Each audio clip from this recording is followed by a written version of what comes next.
जैसा वो घटना बताई गई है, जिस व्यक्ति के घर में वो प्रतिमा मिली, खुदाई में कुछ कलश भी मिले, कुछ सामग्री भी मिली, कलशों को उन्होंने बेच दिया। लेकिन जब से प्रतिमा उसके घर में आई, उसके घर में बहुत कुछ अशुभ होने लगा। तो बिल्कुल ऐसा होता है, इसमें कोई अतिशयोक्ति नहीं है। जिन बिंब जो होते हैं वीतरागी प्रभु की प्रतिमा दुनिया में सबसे ज़्यादा एनर्जेटिक होती हैं, ऊर्जा से भरी हुई होती है। उन प्रतिमा की उपासना, उनकी पूजा मात्र मनुष्य ही नहीं करते हैं, देवता लोग भी उन प्रतिमा की उपासना करते हैं। कुछ प्रतिमाएं जो भूरक्षित होती हैं, जमीन में जिनकी रक्षा हो जाती है, इसका अर्थ मान करके चलना, वो ऐसे ही नहीं बचा पाई अपने आप को। उनको बचाने वाले कुछ ऐसी दिव्य शक्तियाँ होती हैं, उनकी रक्षा करती हैं। सैकड़ों वर्ष पूर्व जब इस देश में आक्रमण हुए तो बहुत सारे मंदिर ध्वस्त हो गए, बहुत सारी प्रतिमाएं भी ध्वस्त हो गई।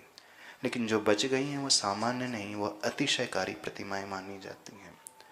तो उन अतिशयकारी प्रतिमाओं के प्रति आस्था का भाव, समर्पण का भाव, भक्ति का भाव मनुष्य नहीं देवताओं का भी होता है। अब रही बात कि यदि देवता भगवान की पूजा करते हैं, रक्षा करते हैं, तो फिर मंदिर में चोरी क्यों होती है? अब देखिए, कुछ प्रतिमा के प्रति आकर्षण बहुत अधिक होता है। देवता वे लोग बनते हैं जो पूर्वों में मनुष्य आदि होते हैं, उसी क्षेत्र आदि में रहने वाले, उनका विशेष आस्था का केंद्र पर्टिकुलर जिनालय से हो जाता है, पर्टिकुलर मंदिर विशेष से, प्रतिमा विशेष से हो जाता है। तो जो उस प्रतिमा विशेष अथवा उस क्षेत्र विशेष, मंदिर विशेष से जुड़ा हुआ कोई जीव था और उसका मरण हो गया, देव पर्याय में चला गया, तो वो उसी आस्था, उसी संस्कार को लेकर के गया है और अवधि ज्ञान से वो जान लेता है, इन प्रभु की बहुत अच्छे से आराधना करता है। एक तो सबसे बड़ा फैक्टर, एक रीज़न जो होता है वो। दूसरा, सभी प्रतिमाएं अतिशयकारी नहीं होती, सभी प्रतिमाओं की एनर्जी इतनी पावरफुल नहीं होती है।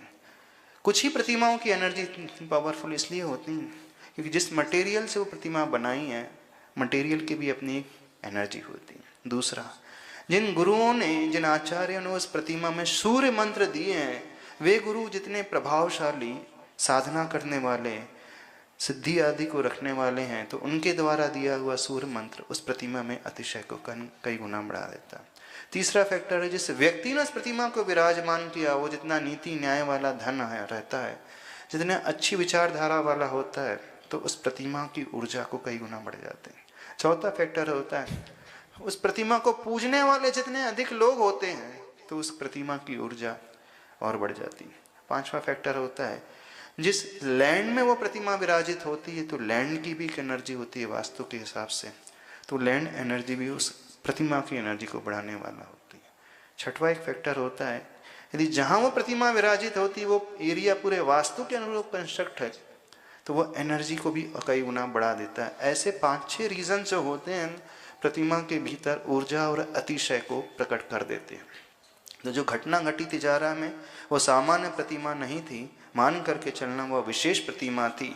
तो जहाँ वो प्रतिमा पहुँची, यदि उसका अभिनय होता है तो फिर उसके साइड इफ़ेक्ट्स भी बहुत ज़्यादा पैदा होने लगते हैं। वे देवता लोग जो उनकी रक्षा करते हैं, पूजते हैं, वो रुष्ट हो जाते हैं और वो अपनी शक्ति के माध्यम से उस प्रभाव को दिखलाते हैं और उसी के प्रभाव के कारण ऐसी ऐसी घटना सुनने को मिलती हैं। इस प्रकार के स्वप्न आदि के माध्यम से कुछ अप्रत्याशित सी घटना दिखने वाली घटित हो जाती हैं, तो वो संकेत देती हैं कि इस अशुद्धि को, इस अविनय के भाव को दूर किया जाए। और जैसे ही अविनय और अशुद्धि के भाव को दूर किया जाता है तो संतुष्ट हो जाते हैं और वहाँ पे फिर और अतिशय प्रकट होने लगते हैं।